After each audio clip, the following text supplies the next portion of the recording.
my channel. My name is Shraddha and I make videos on positivity, mindset and self-development. In case you haven't subscribed to my channel, please do, because I upload 2 videos per week, and please do not forget to click the bell icon so that you get notified whenever I upload a new video. In this video, I'm going to talk about the most amazing book that I have read, which will increase your social IQ, which will help you make new friends and also win your existing friends, learn the greatest rule or hidden rules of communication skill, and become a leader in the group. So all these skills you will be learning through this book, which is called, let me show you. Yeah, this one, which is called How to Win Friends and Influence People. Now, this book was written in 1936 by Dale Carnegie, and the principles of this book are still valid. So this is one of the amazing book if you're wanting to work on your communication skill, if you're wanting to work on your, I don't know, maybe your marketing skills or maybe your presentation skills, or you want to be a leader in the future, then this book is a must read for you. So if you want to learn all these things, then please watch this video continuously. Do not skip it, do not fast forward it, because otherwise you will miss the important things that I'm going to talk in depth in this video. Also stay tuned until the end, because I will be giving you 2 really important tips which will help you in gaining more friends and also develop long-lasting rooted friendship with them. So stay tuned and watch this video till the end. Okay, so now let's get started with the video. This book is divided into 4 parts and I will be talking about each part in this video. First part of this book talks about fundamental handling of the people. Now by that I mean, when you are talking to someone, when you want to convince them, when you want them to work or think as per your thinking or as per your opinion, then you want to think about them first, not about you first. For example, if you want to go for a fishing, okay, but you like strawberry, okay, now you like strawberry, but you wouldn't be baiting the fish with the strawberry, because strawberry is the thing that you like, not the fish. The fish likes worm. Now you will be using those worms to catch the fish. Your hook should be the worm, not the strawberry, in order to catch the fish. Similarly, when you are trying to convince people, when you're trying to make relationships with your customer or your clients, you have to think in their terms. You have to put their perspective as the priority, not yours. So this book is really amazing if you want to deal with more clients, if you want to make more friends, then you have to think about them first, not about you. The key point of this part is your proposal or your hook should be in terms of your clients, and you have to align both clients' demand and your demands in the same direction in order to make a deal, in order to achieve something, or in order to impress someone. You don't have to think only about yourself, you have to think about the other perspective as well. Now the part 2 of the book talks about how to make people like you more. In this world, we think that we are the only people who are most important. To me, I am a star of my movie. I have the spotlight on me and it's all about me, and everyone is a co-star. The same thing is applicable to the other person. He thinks that he is the superstar of that movie and the other people are the co-stars. So we have to understand that everyone in this planet, every human being has the desire to feel important, and this is one of the key takeaway point from part 2, that you have to give importance to the other person in order for them to like you. For example, you have your postman, you have your doctor, you have your household worker. How many times have you asked them what was their childhood dream? What made them do this? Why did they choose this profession? What was their childhood like? So these questions are so in-depth questions that they will actually think about them to answer you, and this will lead you to have a rooted connection with those people. Because we all are busy in our life. We just think that this is my life and everything is happening to me, everything is about me, everyone is talking about me, it's all me. But no, it's not true. everyone is thinking the same way. And if you take some time to know your doctor's life, to know your household worker's life, or to know your postman's life, you would actually end up making long-lasting relationships and rooted relationship with those people whom you never thought you know. And the second thing that you have to understand is you have to listen when they are answering your question.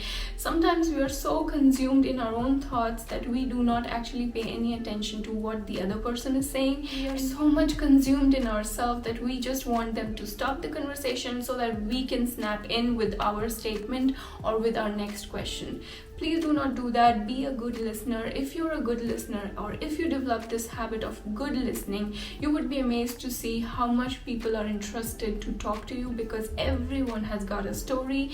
Everyone wants to share that story. If you are a good listener and if you ask really good questions, then they get the feeling of being important, and that makes you more likable to them. So do not hesitate to ask questions, be genuinely interested. And also, the other part of this book is also about how to give really nice compliments. First, get to learn them, then give the compliments. No false buttering, because everyone knows when you are buttering.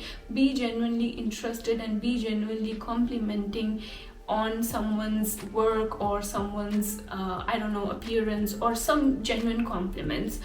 And to give the genuine compliments, you need to be listening to their story. You need to know what they have done so that you can give them the genuine compliment, because genuine compliment come with the right mindset. If you have the right mindset, if you are genuinely interested, if you want to really get to know them, then only you will be able to give them the compliment. If you give a genuine compliment, that person would remember you, would remember your compliment. So you have to make that compliment really genuine, really specific, and very much about them so that they can remember you. And for this, you have to be a good listener. You have to listen to them. You have to ask more questions. So this is the way in which you can have a very long-lasting rooted friendships and relationship with clients, with people, and also make new friends.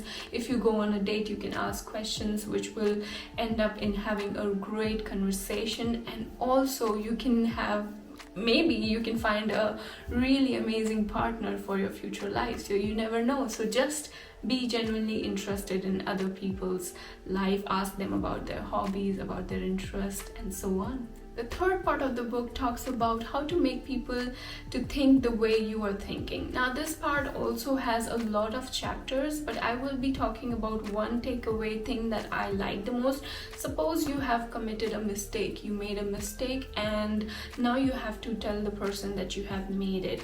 So first thing you need to do is you have to admit it quickly. You have to admit it as quickly as possible. You don't have to give any explanation. You don't have to be, that this is not what I have done. You have to admit it and also suggest the punishment for that. Exaggerate as much as you can. For example, when Dale Carnegie, the author of this book, he was once going out with his dog in a very isolated area, a forest kind of area, and there he left his dog without the chain, and there was a board saying that you are not allowed to let your dog roam freely. You have to chain your dog.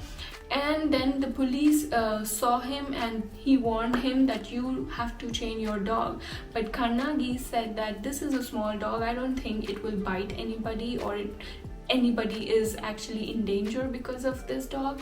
But then the police inspector got really angry and he said, next time if I saw you with this dog being unchained, then you will be behind the bars and I will show you what I can do. So this way he got warned, and the next time he did not go for a few times. When he went to the forest again, he chained his dog, but once he forgot again. To his misfortune, the police inspector was there, the same inspector was there, and now Carnegie knew that he can't escape it. He has got into trouble. So what he did was he said, I know I should have chained this dog and I forgot. I had done it last time. I admit I am a terrible terrible individual, terrible citizen. I should not do it, and it might bite someone, the dog might bite someone, and I think you should punish me. You should fine me as heavy as possible so that I remember. The police inspector replies, you know, he's really sweet dog. It doesn't look like he's gonna bite anybody. I think it's okay. Then Carnegie actually exaggerates his mistake and says, no, you should punish me. You should punish me as heavy as possible so that everyone here knows that what it is when you break the rules, so that they all are cautious about it, and you should make it as much as possible. To this, the police inspector says, calm down, it's not a big deal, people do it here and there, it's okay, let's forget this incident, let's pretend that it never happened. And that's how he saved his ass. So the moral of the story is that when you commit a mistake, please admit it as quickly as possible. Do not give your counter statements, counter argument that why you have done it. Just admit it, and also the heavy punishment suggestion so that you're safe, so that the other person calms down and actually works in your favor and protects you and says, okay, it's not a big deal, it's okay, it happens, and they actually turn out in your favor. So that's how you have to respond to your mistakes. I know it's clever, but yeah, it's a really good way. The fourth part talks about how to change people without offending them and giving arousing resentment. For example, if you're a smoker and one of your friends says, I want to smoke, then what you can say is, you can say, yeah, I know. This is how I started. I saw someone, I was really fascinated by it, then I started. And now I'm so addicted to it that I cannot quit even if I want to. And this is an addiction. I have headaches, I have bad digestion, I have bad breath, I have problem in my lungs. I cannot get rid of it because I'm so much into this addiction. But I wish that guy that I talked to or I saw smoking should have told me all this, and I would have never done that. So do you see where it goes? The person is not saying no directly. What he's saying is, I wish someone would have told me what are the implications, what are the results of smoking, so that I would have not started it. You see how this person has changed the perspective? Now the friends know that this is not good, and this person is feeling miserable and terrible because he cannot leave his smoking bad habit. This is how you change people's opinion, when you don't want to be offensive and you also don't want to arouse any resentment. You have to talk about your own shortcomings and let the person decide what they want for themselves. So this is the book summary of this amazing book called How to Win Friends and Influence People. Now I'm gonna give you 2 bonus tips that I promised you in the beginning of the video, and that is, the first tip is always smile. Always smile. If you smile, the mood of the person changes, even your mood changes, and this helps in bringing out the best connection between you two. So smiling is the best way in which you actually change the person's opinion about you. You are perceived as more friendly and it lifts your personality. So you have to smile. Like I'm smiling in front of camera and I am feeling really good about myself, and that's how it makes you feel. The second most important tip that I want to give you is remember people's name. Always ask them how they are called, how they are spelled, or what is the meaning of their name, so that your brain retains their name. Because if you remember a person's name and meet them after 2 months and you remember their name, this will actually put a great deal of impression on them. If you ask, or if you meet someone for the first time, do ask their name. Use their name in the conversation. Don't overuse it. Ask them if they are called, okay, John, then okay, John, how was your day? How was your childhood like? Okay, what does your name mean? If it is a really unique name, ask them what does that actually mean, so that your brain retains the name. Because if you meet them after a few months and you still remember their name, you don't know how tremendous impression you're gonna put on that person whose name you have just remembered. So that is how you actually leave the everlasting impression on someone, by smiling, by being confident, and by remembering their name. And you have to learn the technique to remember their name. You have to actually, you can write in the air, like if their name is John, how it is, what is the spelling, you can ask. Maybe someone's name is Sarah. Okay, Sarah, how is it pronounced? Okay, is it Sarah or is it Zara, or how is it, what is the spelling? Then they will say Sarah, Sarah, Sarah. Okay, so you write it down in the air. Okay, Sarah. And when you write it in the air, there is some I don't know, some neurochemicals in the brain that helps you remember the name for longer. So do this, do remember their name, smile, give compliments, be genuinely interested in their talk, be a good listener, and these way you will be making a lot of friends. I have used these tricks and I have made a lot of friends even in Germany. I hope you take a lot of takeaway points from this book and also from this video, and I want you to give a thumbs up if you really enjoyed this video, and also do not forget to subscribe to this channel because I will be uploading more videos in the coming weeks. So please stay tuned, and I will see you in my next video with more useful information. Till then, bye.